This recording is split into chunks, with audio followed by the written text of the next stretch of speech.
semua orang itu pasti punya rasa takut karena kan itu mekanisme pertahanan tubuh kita terhadap sesuatu ya dokter.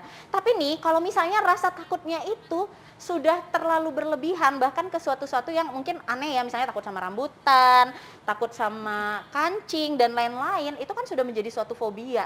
Apakah benar fobia ini adalah suatu kelainan jiwa? Nah, ini menarik banget untuk dibahas. Dokter Vito sendiri mungkin ada ketakutan terhadap sesuatu?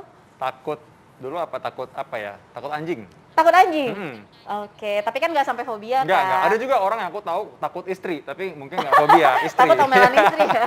Langsung kita bersama dengan psikiater ya, Dokter Largol Kembaran, SPKJ. Dok, ini kita bahas mengenai fobia, ketakutan yang berlebihan, dokter. Ini Oke. fakta atau mitos mengenai fobia ya, dokter. Kita akan bahas nih. Fobia ini dapat menjadi salah satu gangguan kejiwaan. Ini fakta atau mitos? Ya, itu adalah fakta. Fakta. Kenapa, Benar. Dok? Karena memang fobia itu adalah merupakan gangguan jiwa. Dia adalah masuk gangguan cemas atau ansietas, yaitu suatu kecemasan, ketakutan yang irasional terhadap suatu objek, situasi atau kondisi tertentu, dan itu sudah mengganggu fungsi produktivitasnya, relasinya dengan orang lain. Oke. Nah, dia ada 3 tipenya kalau fobia ini. Ada yang disebut sebagai agorafobia, takut berada di tempat umum. Kalau terjadi sesuatu tuh nggak ada yang menolong, kalau dia sendirian, itu namanya agorafobia. Dia biasanya menyertai suatu panic attack atau gangguan panik. Jadi dia pernah mengalami suatu serangan panik, nah, dia jadi takut keluar rumah sendirian, takutnya ada semacam serangan jantung atau gangguan lain yang menyebabkan dia tidak tertolong. Ada lagi fobia spesifik. Nah, fobia spesifik ini adalah suatu fobia terhadap objek-objek tertentu gitu ya. Takut ketinggian, takut terhadap binatang, takut terhadap tempat yang tertutup, takut jarum suntik. Nah, sekarang lagi banyak nih ya Iya. di vaksin ya, takut jarum suntik Itu gitu. lucu-lucu tuh dok. Jadi ada kan mungkin badannya kekar, ada polisi, ada tentara, ada bahkan dokter ya kan. Iya. Terus badannya kekar kayak gitu, pas disuntik sampai menangis. Bahkan ada juga yang Iya. sampai pingsan. Nah itu Benar. gimana tuh dok? Ya, itu suatu hal yang real sebenarnya. Karena kecemasan itu yang demikian bukan hal yang dibuat-buat. Itu suatu hal yang nyata dialami oleh yang bersangkutan. Karena tadi kecemasan dalam tahapan yang wajar gitu ya, itu adalah membuat kita lebih waspada, lebih hati-hati. Tapi kalau sudah berkepanjangan sampai 6 bulan misalnya kecemasan yang tidak rasional terhadap objek tertentu, maka itu kita sebut namanya sudah fobia. Dan fobia ini tentunya perlu dikonsultasikan segera ya, karena memberikan suatu distres, penderitaan bagi yang bersangkutan dan membuat dia nggak bisa berfungsi dengan baik dalam hidupnya sehari-hari. Oke, tadi dokter udah menjelaskan mengenai fobia ya dok. Ini ada lagi nih fakta atau mitos. Fobia itu berbeda dengan rasa takut. Ini fakta atau mitos? Ya, itu adalah fakta gitu ya. Fakta. Karena kalau takut atau cemas itu dia hanya ada di pikiran kita.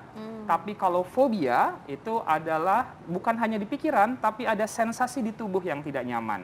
Jantung berdetak lebih kencang, kepala terasa berat, nafas kok jadi pendek, keringat dingin, kesemutan, jadi badannya lemas. Padahal secara organ tubuh, kalau diperiksa secara pemeriksaan fisik penunjang, tidak ditemukan ada gangguan apa-apa. Nah, inilah yang kita sebut fobia.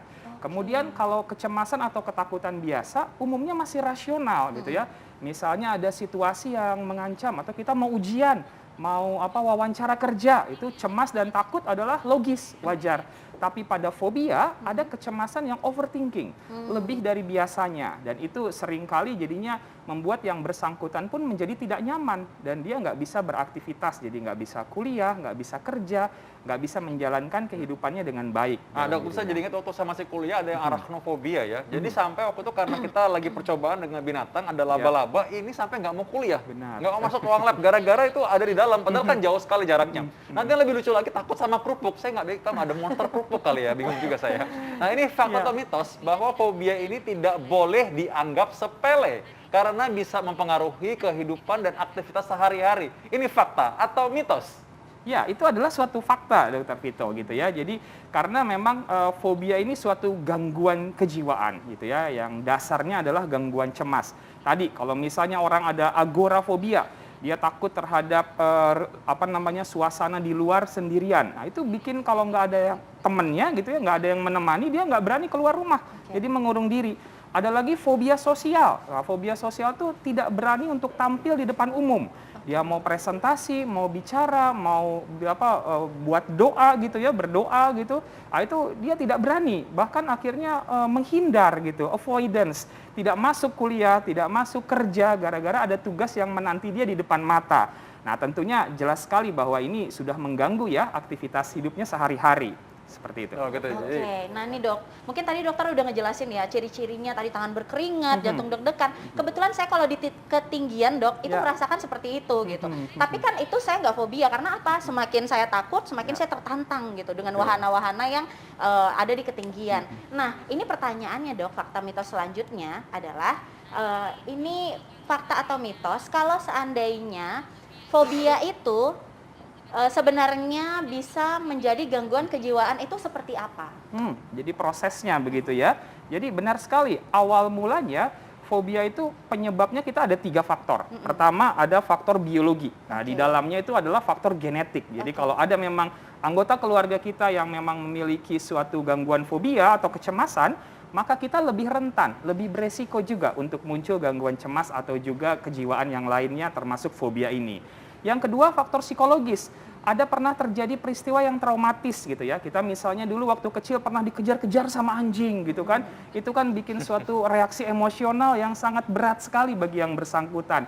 Atau pernah naik pesawat tiba-tiba terjadi goncangan yang besar di pesawat tersebut. Kita jadi takut nih, jadi fobia naik pesawat. Jadi itu ada suatu peristiwa traumatis yang memberikan dampak secara psikologis. Dan yang terakhir adalah faktor sosial. Bagaimana dia pola asuh di keluarga, nilai, norma, budaya. Jadi multifaktor itu yang bisa kemudian menyebabkan suatu gejala-gejala yang namanya fobia ini. Dan penyebab utamanya memang ada ketidakseimbangan neurotransmitter atau zat kimia di dalam saraf otaknya. Jadi ini medical condition, suatu penyakit medis yang memang perlu ditangani secara profesional agar bisa pulih, recovery, berfungsi dan produktif kembali. Oh, ada harapan pulih berarti ya. Karena ada satu hal yang singkat cerita saja, dia serangan jantung dan dia harus masuk CT scan atau kateterisasi, tapi nggak sanggup, saking takutnya, lebih takut daripada serangan jantungnya. Nah ini, apakah fobia ini bisa diobati dan bagaimana penanganannya? Kita kembali saat lagi tetap di Hidup Sehat. Ya Allah Hitler, kenapa takut sama aku? Dokter gigi kan baik ya, niatnya menolong orang pastinya. Nah kita balik lagi nih dok, membahas tentang fobia. Jadi kalau seandainya nih ketakutannya sudah berlebihan sehingga fobia dan mengganggu kehidupan sehari-hari, bagaimana sih cara penanganannya? Apakah ini bisa diobati? Nah kita masih bersama dokter Rargo, gimana dok? Ya. Gitu. Jadi karena fobia ini merupakan suatu gangguan kejiwaan dan suatu penyakit medis ya, tentunya ada suatu metode-metode terapi yang bisa dilakukan. Nah, ketika pasien datang berkonsultasi ke dokter, psikiater ataupun psikolog misalnya, maka kita akan melakukan assessment terlebih dahulu, yaitu pemeriksaan gitu ya. Wawancara klinis yang terstruktur akan dilakukan, pemeriksaan status mental, kalau perlu ada pemeriksaan penunjang yang dikerjakan. Dan setelah itu kita tegakkan diagnosisnya. Oh ya, benar ini adalah suatu fobia. Baru dimulailah penanganannya. Yang pertama itu adalah psikofarmaka, obat-obatan. Jadi ada obat-obatan untuk mengatasi fobia. Ada golongan obat antidepresan yaitu SSRI, serotonin selective reuptake inhibitor. Nah, itu kalau dikonsumsi akan mengurangi intensitas kecemasannya, kekhawatirannya dan fobianya bisa berkurang. Ada lagi golongan obat anti-ansietas, itu juga mengurangi kecemasan. Kemudian teknik psikoterapi. Nah, kalau pada fobia, secara khusus yang namanya kita sebut adalah teknik exposure, jadi pemaparan. Nah, pemaparan itu ada 2 dia. Yang pertama, pemaparan secara langsung pada sumber fobianya. Takut ketinggian, diajak naik ke atas gitu ya, yang tinggi. Nah, itu secara langsung yang kita sebut tekniknya flooding atau pembanjiran. Tapi ada lagi teknik yang lebih halus, namanya desensitasi. Jadi dipaparkan secara bertahap. Contohnya kalau di video yang tadi ada takut sama anjing, dia dipaparkan secara bertahap, dibuat dulu hierarkinya. Ngelihat gambar anjing takut enggak, ngelihat anjing di TV takut enggak, boneka anjing, sampai kemudian dipaparkan langsung pada sumber yang menjadi ketakutannya. Itu kita sebut namanya teknik exposure dengan cara desensitasi. Oh, iya. Gitu. Dok, kalau takut sama kerupuk gimana? Kasih remahan-remahan dulu gitu. Bisa juga gitu ya. Jadi memang ada hierarkinya gitu. Jadi tapi sebelum dipaparkan, dia diajarkan dulu teknik relaksasi, teknik nafas dalam, dan CBT, Cognitive Behavior Therapy, yaitu terapi pikiran dan perilaku. Dia mulai menyadari bahwa apa yang menjadi sumber ketakutannya sebenarnya tidak rasional, dan dia mencoba mengganti pikirannya dengan pikiran yang lebih positif dan lebih rasional. Itu akan membuat fobianya jadi berkurang. Kebayang ya jelasin ke orang takut sama kerupuk ya. Kerupuk ini nggak bahaya, enak gitu Iya, ya. bahkan ada yang jelasinnya lebih ya? unik lagi nih Kak. Tadi sempat Dokter Lahargo cerita, ada yang Iya. takut dengan uang. Wah, Benar, siapa sih yang iya. nggak suka sama uang ya kan? Mungkin hanya dia sendiri ya. Iya, bisa jadi. Tapi memang ada suatu cerita di balik setiap ketakutan atau fobia itu. Nah, itulah yang oleh seorang psikiater akan coba dilihat lebih jauh, didalami, dan kita coba juga untuk mengatasinya. Ya. Oke. Jadi memang kita harus ada tipsnya nih, bagaimana supaya kita nggak jadi fobia. Bisakah dicegah? Dan bagaimana takut mungkin boleh natural, tapi supaya nggak sampai fobia yang sampai mengganggu kehidupan sehari-hari. Ya, jadi bagaimana cara mencegah supaya tidak takut, supaya tidak terjadi fobia? Yang pertama, kita perlu memahami adanya manajemen stres. Nah, manajemen stres ini adalah berbagai teknik yang bisa kita pakai nih kalau kita terpapar oleh suatu peristiwa yang traumatis gitu ya, dengan teknik nafas dalam misalnya.